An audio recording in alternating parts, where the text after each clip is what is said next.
it's good to hear that theme music again. I'm Nick Bryant, and so much has happened since we last released an episode of Journo.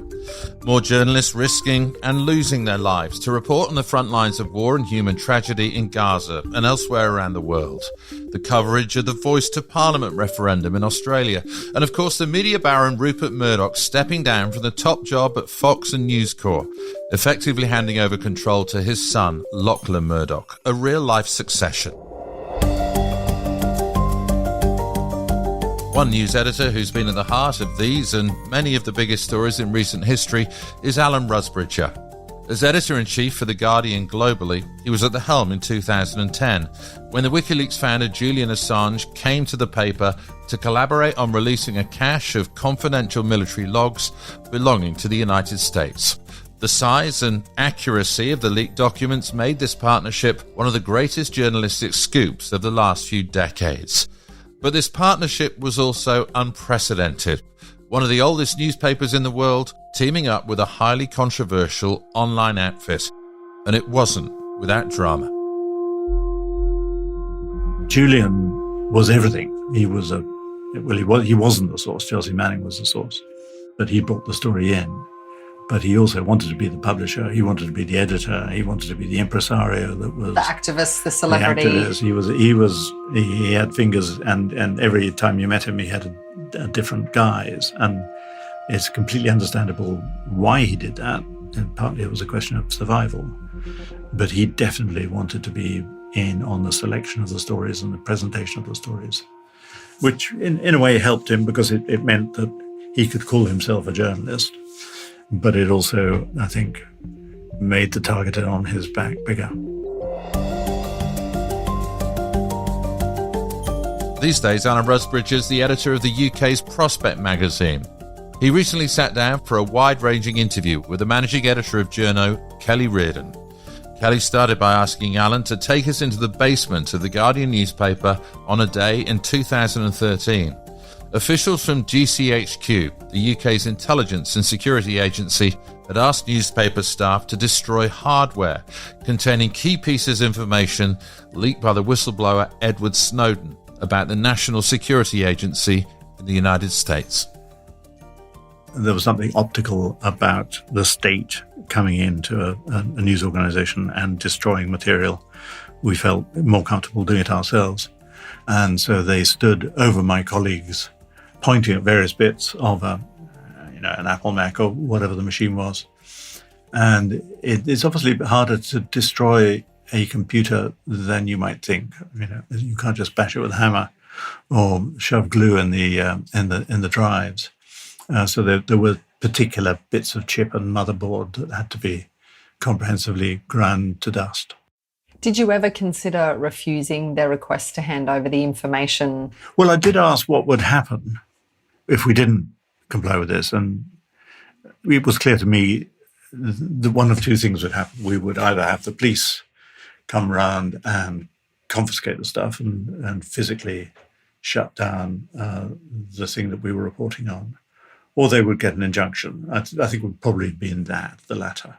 So they would have got an injunction. They would have said, you cannot publish anything. The Washington Post was also in possession of material. And it felt to me, why argue and have a sort of multi-million-pound legal battle during which we wouldn't be able to publish anything if we could simply go to New York and publish it from there. But that did involve having us to destroy the machines.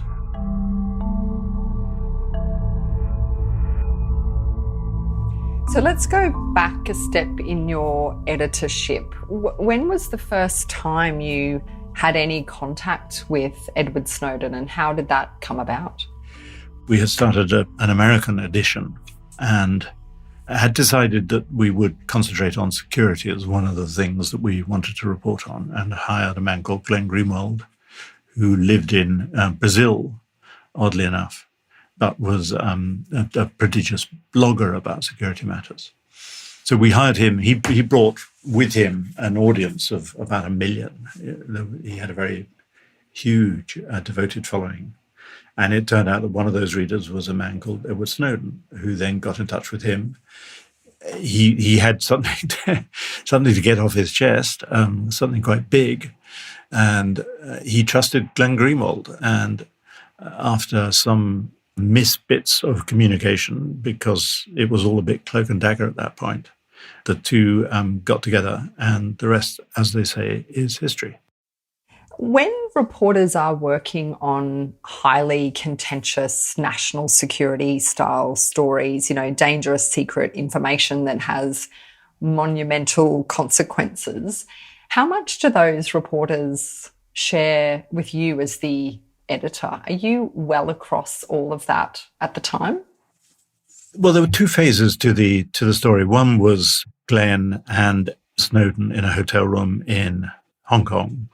I felt uneasy about that because I'd never met Glenn Greenwald. And although he was clearly a very popular blogger, I thought I needed somebody from the Guardian staff in the room. And so sent a reporter called Ewan McCaskill to as it were, be in the room with him and Snowden and Laura Poitras, who was a filmmaker. So I needed that kind of reassurance so that we had a sort of direct editorial line back to me about anything that they were discovering.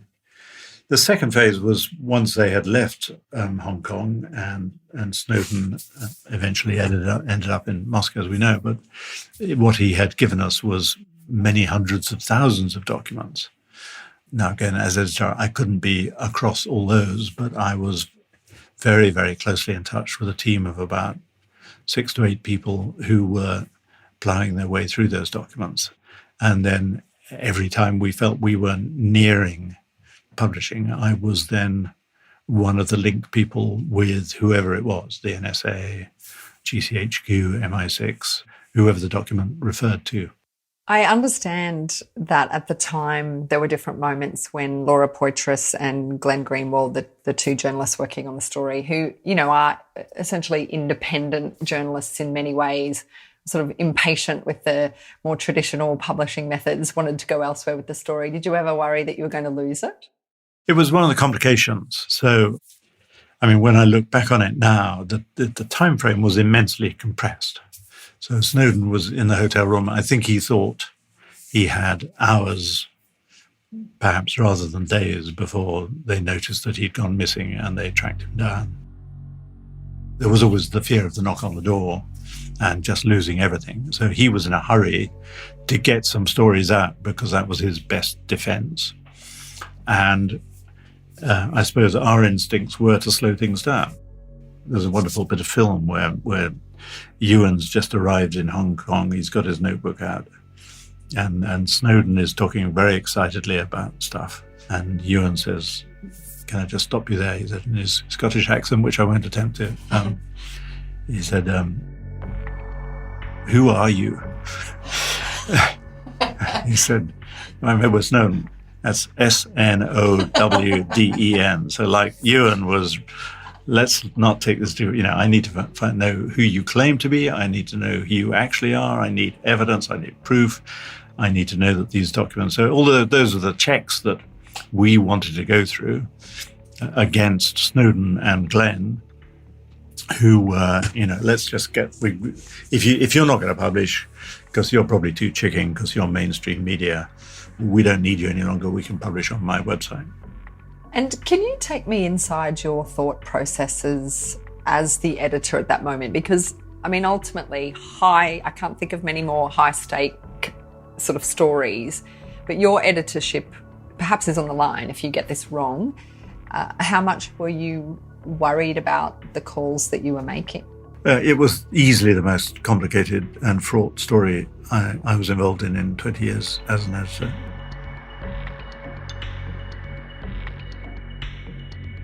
It wasn't just my editorship, it was my freedom. We were dealing with official secrecy laws in the US and the UK. And it was pretty clear we were near the edge, if not over the edge of those. There was the question of damage, unintentional damage that you could cause by publishing the wrong kind of information. I use in inverted commas. There was the security of the documents. So there were ethically, legally, morally, technically, it was complex on every possible level. complicated by the fact that we were working across 3 different time zones. Janine Gibson in New York was editing a lot of this. For a while, the key players were in Hong Kong. I was in London. We knew that the Washington Post also had the material, could publish at any time, so that was a time pressure. And we knew that once the authorities, that's the American and British authorities mainly, once they got to know about this, they would be around knocking on the door and trying to put pressure on us not to publish. So it was like a sort of game of 5-dimensional chess. Do you think you were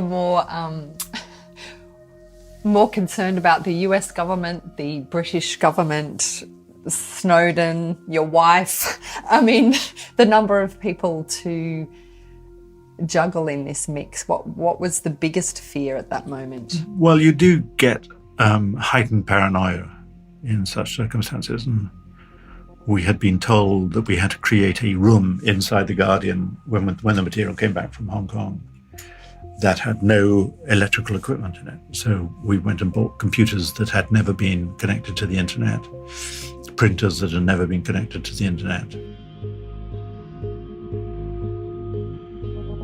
All the phones were taken out of the room. And in my own office, I unplugged everything, including televisions, fridges. At one point, the cabinet secretary pointed out through my window to a block of flats across the water. I was next door to a canal. And he said, "You realize the Chinese will be in there and they'll have," I had a glass of water in front of me. He said, "They'll have a laser on that tumbler and they'll have turned it into a microphone. They can listen to what we're saying now."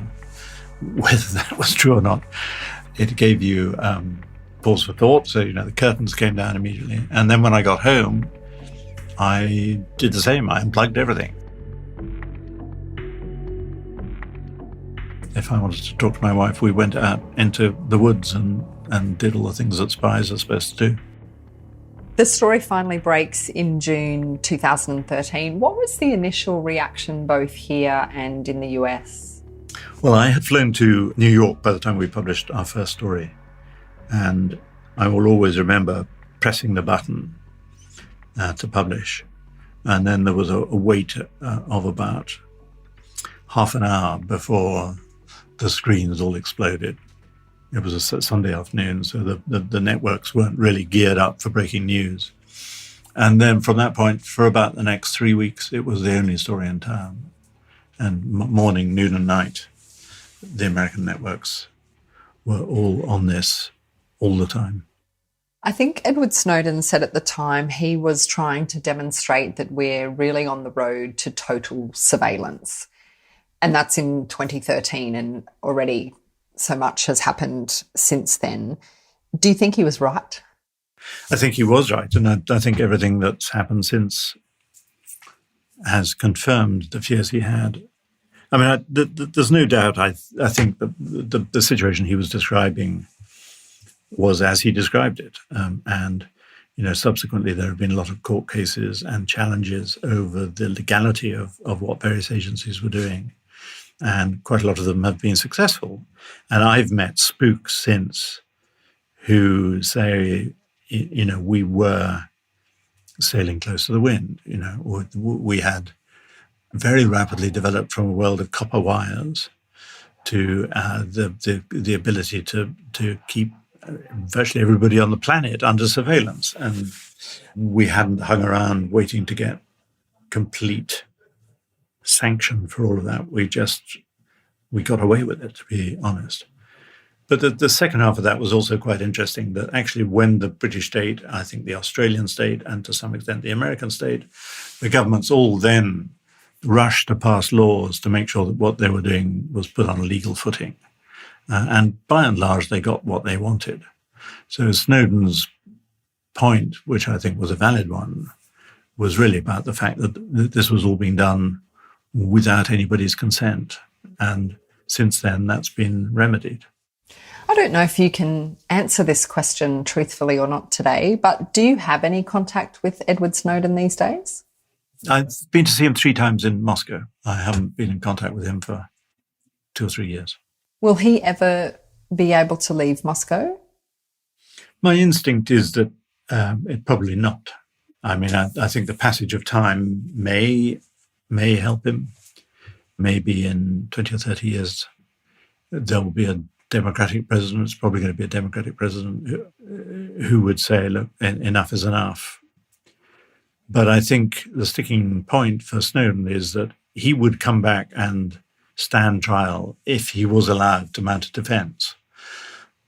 But under the Espionage Act, there is no defense. So it's a slam dunk certainty that he would go to jail for a long time. And from his point of view, why would he do that? You know, he's now got kids. His wife is there. Why would he sacrifice all that for the certainty of going to jail? He ultimately, though, has made an incredible sacrifice. He can never live in his home country again. His freedom is ultimately curtailed in one way or another for the rest of his life. Does he have regret about what he's done? Is he happy that he's done it? Has he reconciled it a decade on? He says not. So, as I say, I haven't seen him for 2 or 3 years, but when I last saw him, he was at peace with what he had done and thought it was something that he had to do, and he had no regrets. You know, whether in the middle of the night, when he thinks about the rest of his life in Russia, I mean, I think it would only be human to have mixed emotions about it. But I think intellectually, he thinks he did the right thing. Before Edward Snowden, of course, there was an Australian called Julian Assange who reached out to you with a scoop. What were your first impressions of Assange? Well, I first dealt with him without having met him when he was based in Kenya, and he just emailed me with a story about corruption in Kenya, and it was a good story. He had the documents, we used it, and we'd stayed in touch. I sort of vaguely followed his progression, but it was when my colleague Nick Davis came into my office one day and said, there is this guy, you've written about him on page 3, but you completely missed the story. He has got a backpack full of secrets, American defense secrets, and he's on the run. Should I go and find him and sort of bring him in? So he brought him in. I met him a few times, and we worked together to begin with quite closely, and then things became more complicated. There were, of course, multiple leads from Wikileaks across the next couple of years, but everything changes, of course, in 2010 when Wikileaks themselves publish a video of US air crew shooting down Iraqi civilians, I think a couple of Reuters journalists as well. What was going through your mind when you first saw that WikiLeaks had published that? I think they did it with the New Yorker. So, but nevertheless, this was clearly a global story of huge significance. And I think it was a moment where a lot of people in the news industry sort of sat up, a bit like Bellingcat today, you know, this sort of, you know, operation that begins in a garage, as it were, or a bedroom, and then suddenly is sort of, you know, world-beating expert on intelligence and defense. So people at that point sat up and thought, okay, this is interesting. This is an operation that seems to be able to get at highly secret material that we ourselves would die for. Who is this person and how are they doing it? The relationship between The Guardian and Julian Assange wasn't smooth sailing, though. How did it look different to the Edward Snowden relationship? They're very different men. Snowden is highly intellectual. He had come out of the belly of the intelligence world. And so he wasn't a public figure in any sense, didn't particularly want to be. He definitely didn't want to be a publisher. He just handed over the material to journalists and said, that's it, this is my involvement, the story ends here. Do what you want. He's a source. He's a source, yeah. So Julian was everything. He wasn't the source, Chelsea Manning was the source, but he brought the story in. But he also wanted to be the publisher. He wanted to be the editor. He wanted to be the impresario that was the activist, the celebrity. The activist. He had fingers, and every time you met him, he had a different guise. And it's completely understandable why he did that. And partly it was a question of survival. But he definitely wanted to be in on the selection of the stories and the presentation of the stories, which in a way helped him because it meant that he could call himself a journalist. But it also, I think, made the target on his back bigger. There was a controversial moment at the Australian Walkley Awards, which is the prize for journalism in Australia, where he was named essentially Journalist of the Year. And the room was very divided. I was in the room, and it really would have been 50% of people who saw him as a journalist and 50% of the room who absolutely didn't. Do you think he's a journalist? Well, it's one of the things he is. This is why it's such a difficult conversation, because yes, he does things that are journalistic that you and I would do and many other people would recognize as journalism. But he also does things that are not journalistic. So if you want to be purist about it, you can say, well, I can't recognize him as a journalist because he does all these other things, and that's not what we do. But, in 2023, we're getting used to the thought that it's very, very difficult to define what a journalist is. There are people doing brilliant journalism who are not journalists. Lots of people we decried as bloggers. He's just a blogger, are highly expert in their field. Bellingcat were just bloggers, but they do things that are journalistic.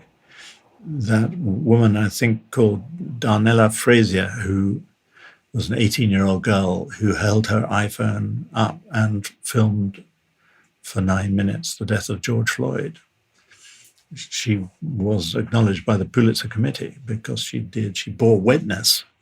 She reported on something that was probably the most important story of that year. So putting people into neat boxes of who's a journalist and who isn't is probably ultimately, I'm not saying it's a fruitless thing to do, but it's a very complicated thing to do. Is part of that discussion, though, around, he's not redacting information most of the time. In fact, I think when he was working with you to publish stuff, he was quite hostile towards you if you wanted to redact certain things or verify certain things. He wants to put things out there sort of without consequence, I guess. Is that one of the key differences as to why some people say he's not a journalist? There was a disagreement between us because we had spent months meticulously redacting things, talking to the governments if on areas where we didn't want inadvertently to cause danger. And then suddenly, and the story gets very tangled at this point because there's blame thrown on both sides, but for whatever reason, he decides that he wants then to publish the whole lot, unredacted. And we all say that is a wrong thing to do because that's not journalism. You're not picking the significant bits out and operating with great care. You're dumping it. So that's one thing that makes some journalists uneasy.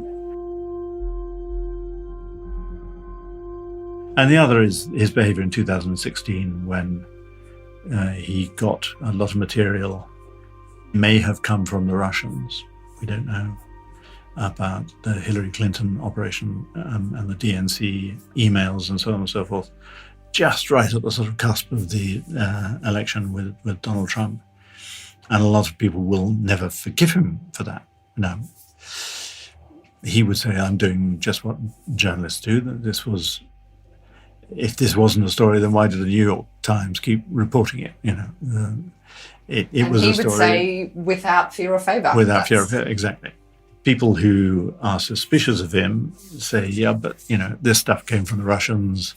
This was election interference. And they were just laundering this stuff through you. That's not journalism. So some people who would be his natural defenders in now, when he's in need of as much support as he can get, hold back because they say they were dismayed by what he did in 2016. I mean, my view is he's not being prosecuted for what he did in 2016. He's being prosecuted for for the first, the diplomatic cables and the Iraq gate cables, and I think we should defend him for that. I was going to ask, he has obviously been very unwell. He's been imprisoned for a long time, first in the Ecuadorian embassy in London and now in prison in London, and now under threat of extradition to the United States, which the UK has agreed to, and Assange's team has appealed. And a rather large group of Australian MPs, a cross-party group, which is quite unusual, and I think there's about 60 of them, have petitioned to have him released. Do you think he should be released now? Yes, I can't see any purpose that's now being served. He's been in a form of confinement, some of it self-imposed, and some of it in maximum security prisons. I can't see what purpose is now being served by locking him up. There are people who have done much more serious crimes of violence who would have been released by now. And there's the main thing that really aggravates me is this question of extraterritoriality. So Julian is an Australian citizen working in London, and he has, it's claimed, broken American rules around national security. Turn that around. Imagine it was an American citizen a journalist working in London who had written about India's nuclear program or Pakistan's nuclear program, i.e. broken domestic laws about secrecy. Can you imagine the Americans would ever voluntarily relinquish and hand over a journalist to India or Pakistan because they had broken domestic laws? It just would never happen. You became the editor of The Guardian in 1995, which was really only a few years after the invention of the World Wide Web. I don't think even Google was on the scene at the time.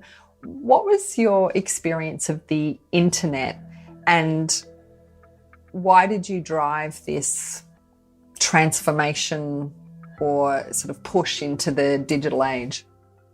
In 1995, when I took over, there was, I think, one computer in the building that was connected to the outside world. We were doing photo composition and we could communicate with each other, but the thought of using these machines to talk to somebody outside the building was a strange one. I had flown to America in 1994 to see the New York Times and a paper in San Francisco, and what a newspaper chain was looking at in Boulder, Colorado, of all places. And the moment I saw what they were capable of doing, even though, of course, it was tremendously slow and primitive, I thought there's no question that this is going to destroy the physical newspaper. I don't know if it's going to take 5 years, 10 years, 30 years, but we had to move. And so when I became editor in 1995, I knew that my editorship would be defined by how successfully we transitioned. I hope this is not too bold, but you're an Oxbridge graduate. You're not a sneaker-wearing Silicon Valley tech dude.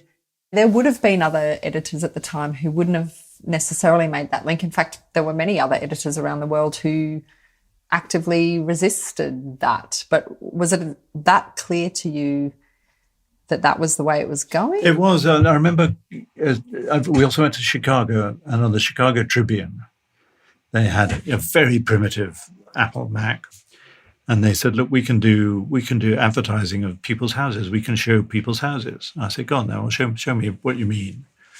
And they had a very primitive video inside a house, and I remember it almost loading line by line. So having told me that they could do this, it took about 10 minutes before this jerky video. But I just looked at it and I thought, that is it. I didn't need any more convincing. I just thought the printed page is going to find it very difficult to compete. But you're right, lots of people, I mean, we went to New York, and the New York Times at that point had decided that news was not going to work on the internet. They were just doing listings, and it was like a sort of guide to life in New York. They thought it's ridiculous to think that news would ever work. So there were these sort of chasmic moments where suddenly the ground opened under your feet. You thought, oh my God, this has happened or that. I mean, after we had done Web.1, which was essentially to put the newspaper onto the web. But not just that. So I think we went beyond others in thinking this is not simply taking a newspaper and bunging it up as a method of distribution. We can do different things. We can go into more depth. We can be infinite in the depth of covering whatever subject we want to do. And then we had to get used to the idea that people could answer back. This was a two-way process. But around about 2006, we thought, well, we've cracked that, and we're pretty good at that now.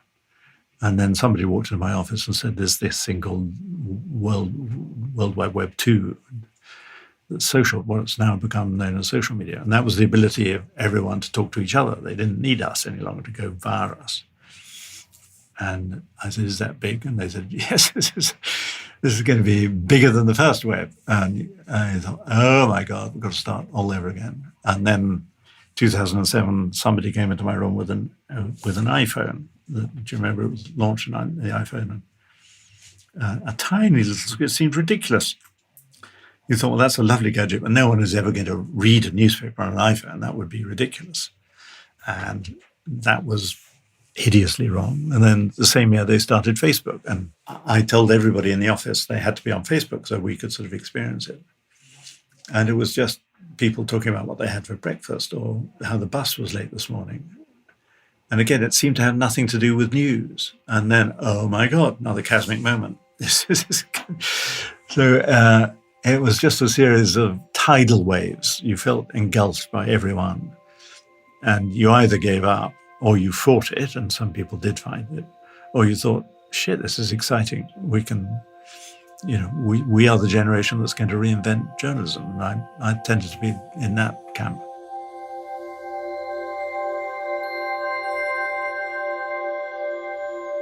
Who else did you look to for mentorship or other leaders or sort of camaraderie at that time? Who were the leaders that influenced you? There was a few journalists and a few academics who were to the side of journalism. I think that really mattered. So there was a brilliant academic in New York, Clay Shirky, who was writing amazing pieces about the nature of the audience. And he had this wonderful metaphor that we were going to have to rebuild the plane in midair as we were flying it. There was a man called Dan Gilmore who came up with the idea that my audience knows more than I do. Very radical concept for a journalist. And a lot of journalists to this day would resist that concept. Jeff Jarvis in New York, teaching at CUNY, fascinating. He's just written a book about Gutenberg and the parallels between the revolution in communication in whatever it was, 1450 and the revolution now. And very quickly got that everything was going to be media. Yeah, I didn't understand what he said. He picked up a store catalog. He said, everything is media now. And every company is going to become a media company. Well, of course, that's true. Every organization is a media company now. And then Jay Rosen, another New York professor, was very radical in critiquing newspapers and how they weren't rising to the challenge of this new medium. Are you still on Facebook's oversight board? I am. And what prompted you to join? Well, because I'm a utopian, I was always the one who thought, it's true, our readers know more than we do. The advent of social media is a pain in the arse for journalists because it has the potential to undermine, if not destroy, our business. Nevertheless, as a citizen, it's kind of miraculous. It's kind of miraculous that everybody on the planet, in theory, has the ability to be a publisher. And the narrative suddenly turned, and nobody was willing to say anything good about social media. And of course, if you're a journalist and you've got the megaphone, you're going to pour the brown stuff all over it all the time. And I thought it was important to try and help the engineers, because Zuckerberg's got brilliant engineers, but they don't know anything about free speech or the nuances behind what kind of speech deserves to be protected. So I thought there is a way of collaborating with other journalists, philosophers, lawyers, political scientists, human rights activists to try and create a framework of speech for the internet. That's a really important thing to do. We have Elon Musk now ruining Twitter, or X as it's now known, and we have the rise of Chinese-owned platforms like TikTok. What are the challenges for Facebook now, do you think? It's mainly a question of scale. If Facebook publishes to whatever it is, 3 billion people, I mean, it's an unimaginably large audience. So the scale of content that is flowing across Facebook, Instagram, Messenger is vast, unimaginable. And how on earth can you devise the systems to weed out the misinformation, the hate speech, the whatever bad things people are doing in order to keep these platforms safe and civilized spaces? And I don't think anyone is claiming that any of these platforms is that yet. And probably technologically we're not capable of doing it at that speed yet.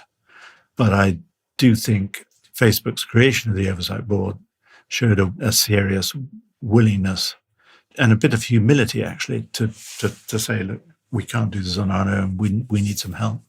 Although I was reading through the judgments for many of the Oversight Board's decisions, and it seemed to me that you overturn more of Meta's decisions than you do uphold their decisions, like by a ratio of about 5-1. So that to me indicates they're still not really properly committed to operating a little bit more like a publisher or having those terms of engagement. Are they taking the sorts of responsibilities that they should be, much like a publisher did 200 years ago? Well, all that's in flux and it is changing even as we speak with, we just had a bill passed in the UK literally days ago. There's a European legislation. The Americans are wondering about whether this fabled Section 230, which really defined Facebook as a platform rather than a publisher. So it exempted them from liability for the material they were publishing. I don't think anyone thinks that can hold forever. And the European and British legislation is changing that rapidly and demanding some kind of appeal and oversight structure. So I think the reality is that they are a form of publisher, but it's not like publishers have ever been in any time of history, because no publisher's ever published hundreds of millions of pieces of content a day. So I think the people who really don't like social media and don't believe in it and don't want it to exist would like Facebook to have absolute liability for everything. So imagine what that would mean.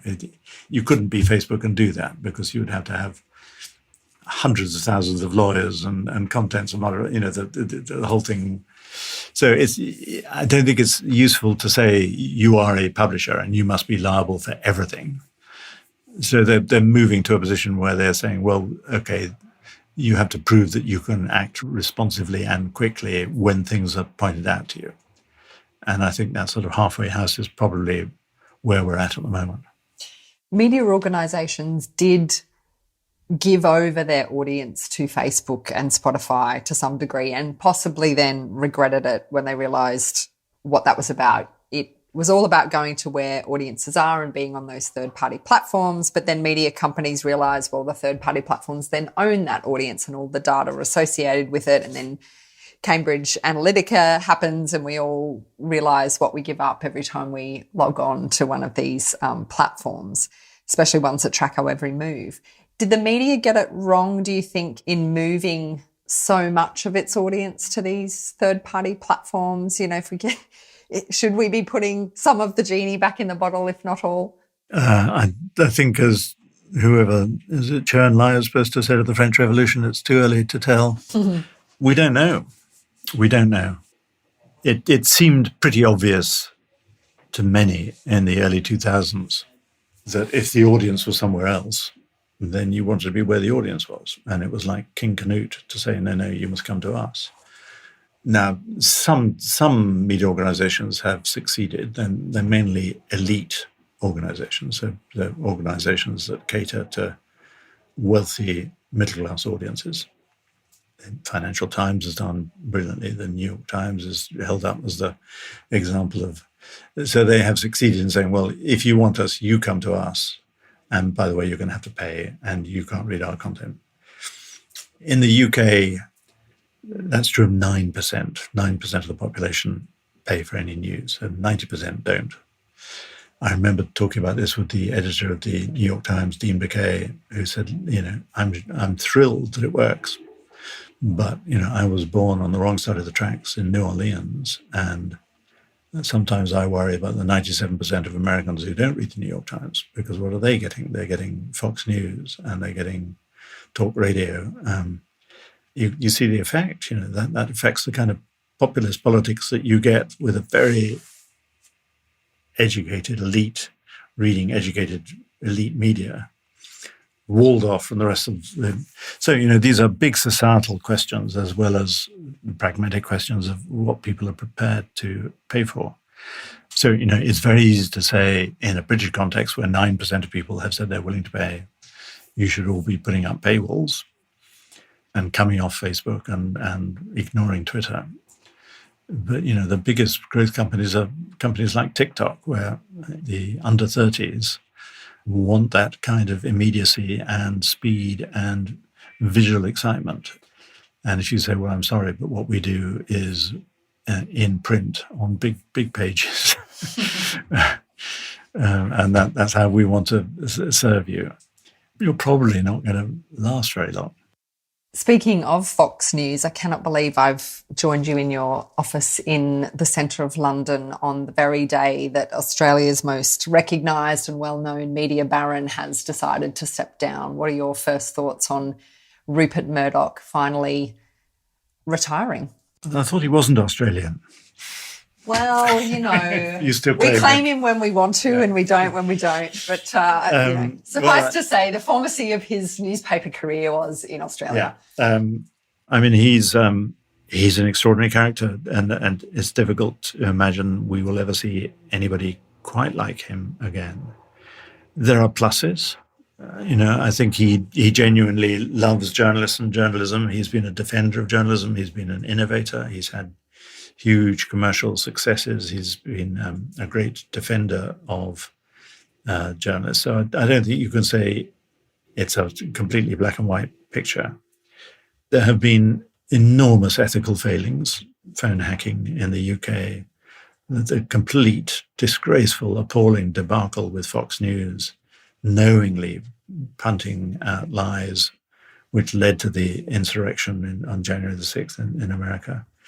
I think he coarsened the debate in Australia and the UK, certainly, did a form of intrusive journalism that had never existed before. And the way he exercised power and monopoly to get his own ends, whether they be political or business ends, was really unattractive.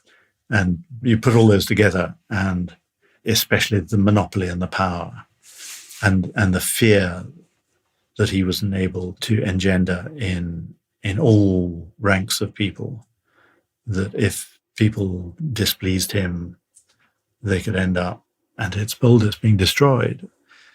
Why one would ever put that power into one person's hands again, I don't know. But it's not a black and white story, and I think people will be writing biographies of him and his family for many years to come. What are your thoughts on Lachlan as the successor? I don't think anybody can step into his shoes.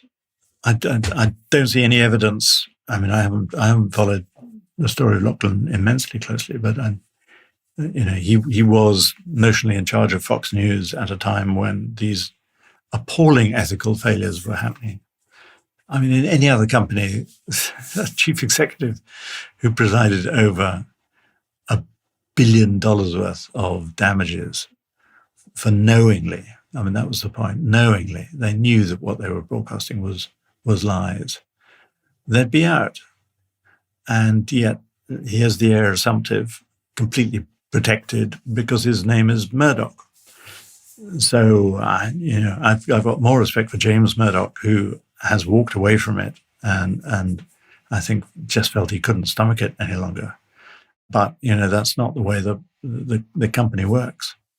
At the moment, all we know is Rupert Murdoch stepping down, resigning from his position. He's in his 90s. I think we can probably assume that he will shuffle off this mortal coil at some point. Do you think that Elizabeth or James would then try to reinsert themselves into the company once Rupert's gone? Or is it really very much that Lachlan is the heir apparent and that will be? Listen, there were 32 episodes of Succession, which was a fairly... What will they write about now? Yeah, I mean, you watch Succession, you thought this is all completely plausible, the kind of family dynamics that could play out. I should think it's not going to be Succession, but it's going to be messy, and I would predict that the company will be broken up, But, who knows? Do you think there should be any restriction on media ownership? One of the criticism that comes about, particularly in Australia, but the same could be said in the US and the UK, is that, Murdoch has an overwhelming power in the country by the nature of how much media he can own. And do you think that should be dismantled? It's easier to say it should be restricted than dismantled, because dismantling is complicated. But the thing, when we were doing the phone hacking for about 2 years on The Guardian, we were on our own, and I thought this is a story. This is a story of an enormous global company where the board knew of criminal activity that they had covered up at board level. If you'd written that about a bank or an oil company, can you imagine the ructions and the kind of blanket coverage that I would get? Because it was Murdoch, people were frightened. I could see it. Politicians didn't want to cross Murdoch. Other editors didn't want to cross Murdoch. Advertisers didn't want to. Legislators, regulators, police. This ludicrous moment where the police announced an investigation in the morning, came back the same afternoon and said, "There's nothing to see here." The press regulator came out with a feeble report, which initially blamed the Guardian rather than thereby signing its own death warrant because it was abolished. And that was because Murdoch had such power and monopoly. I mean, it wasn't a monopoly, but it was such an overwhelming control of politics as well as media. That I know to be true in Australia. And it's one of the reasons, actually, that The Guardian is in Australia. At the point where Gina Rinehart looked as though she was going to be buying Fairfax, you would have had 80% of your press owned by two people, both very similar political outlook and both highly interventionist in the kind of journalism that they would have wanted to see. At that point, Malcolm Turnbull rang me and said, "Can you come?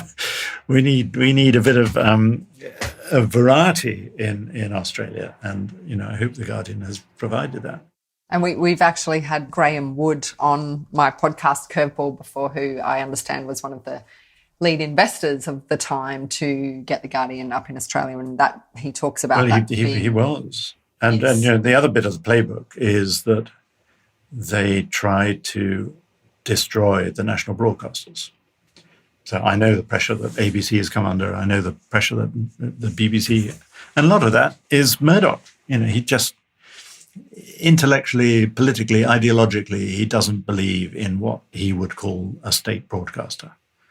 And he wants it snuffed out, or at the very least, highly diminished in what they can do, because he just sees it as competition. He can't see any public good in having a broadcaster that operates to a different kind of tune than he does.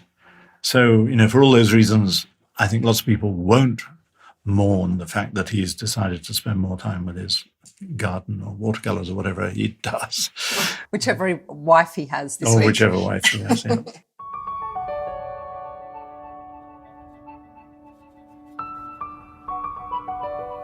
You're also an amateur musician, or perhaps a semi-professional one, Alan. So why did you take on the rather extraordinary task of tackling, I think, one of Chopin's most difficult and extraordinary pieces of music? Well, I suppose it was a midlife crisis. That point. Most people buy a sports car, Alan. It was my version. I think lots of people encounter a feeling of in midlife that there's more to life than simply working from 9 to 6, or in my case, 9 till 9. And I think lots of people, the big regret of a lot of people's lives, that they gave up a musical instrument. Music had been a very important thing to me when I was young. I went on a piano course and saw a person who I knew was no better than me playing this extraordinary, the first ballade of Chopin. And I thought, well, if he can play that, that must mean I can play it. And I set out to play it, and I ended up writing a book because it took me about 18 months.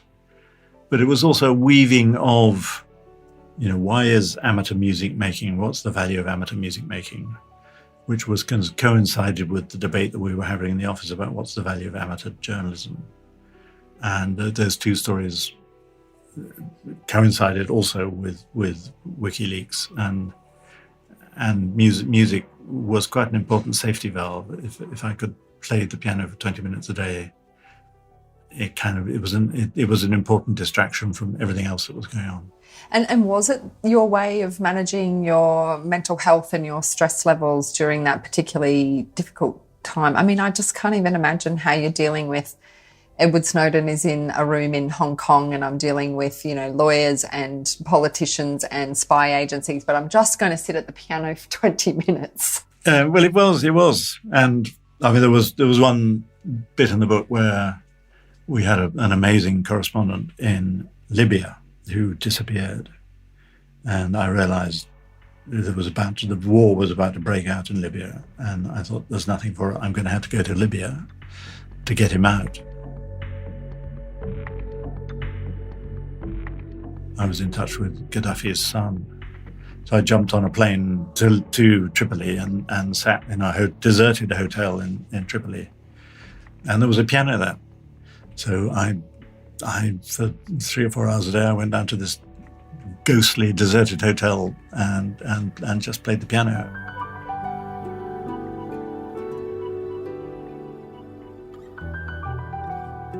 There was a sense of this was something that was so different from editing and just involved the motor skills of what was what you could persuade your fingers to do. It was very different from everything else going on in my life. What do you think it teaches you about resilience to tackle a piece like that is so extraordinary and is beyond most amateurs to tackle it, and is going to take you significant time to get on top of? Well, I became very interested in the mechanics of learning and how the brain works and how you memorize and how you sort of completely break down a piece into individual notes, and you just work on it. So you have to think about it intellectually and deconstruct the piece in order to work out what the problem is. I mean, for me, it was playing the piano. Some people want to get their golf handicap down or learn to sail or go to the gym. I think it almost doesn't matter what you do, but I do think in these highly stressful jobs, it's quite important to wall off a bit of the day and just say, for this 20 minutes, this half an hour, I'm going to switch the phone off. You can't get in touch with me, and I'm going to do something that has got nothing to do with my job. I think that does build resilience. You now have taken on another editorship role at Prospect magazine. You've come to that via the principal at Lady Margaret College in Oxford, but why come back to magazine editing again? Well, I've decided I like editing. So, I like no journalists. No national security issues in this No, magazine. we don't break stories at Prospect. I like journalists. I like their company. I like what we do is we sit around and we think, what's interesting? What's going to be interesting in 3 months' time? What's important? And then who could we get to write about it? And when that comes off, you get an incredibly clever person who can write like a dream on something that matters. And you can then bundle that up and say something important. It's really satisfying. And it's quite nice to step off. You're sort of half off the news treadmill. So what I think of as the quintessential, the two pieces we published earlier this year. One was about immigration. And we got the former permanent secretary at the Home Office to write about it. And he began, his first paragraph was, look, forget the small boats. It's really, this is not the story. Britain can easily take 20, 30,000 people a year. The story is about the huge mass scale of the inability to process the hundreds. Mass migration. Yeah, there's a vast story refugees. there which you have to face up to and think about deeply. And then we did something. I asked Jonathan Powell, who'd been Blair's negotiator during the Good Friday Agreement in Northern Ireland. And I said, how do you negotiate an end to Ukraine? And again, he began by saying, well, what I write is not going to happen in the next 6 months or possibly the next year, but at some point there will be a negotiation. And when they sit down, this is what they're going to have to talk about. And those feel to me like really important pieces to run because no one else is talking about them. A lot of the media just gets caught up for understandable reasons in what's happening this hour, this minute, this day. And just to be able to stand back and say, actually, there's a bigger story here is tremendously satisfying. Well, congratulations on such a stellar career. It's been such an enjoyable hour to spend with you. Thank you. Lovely talking to you.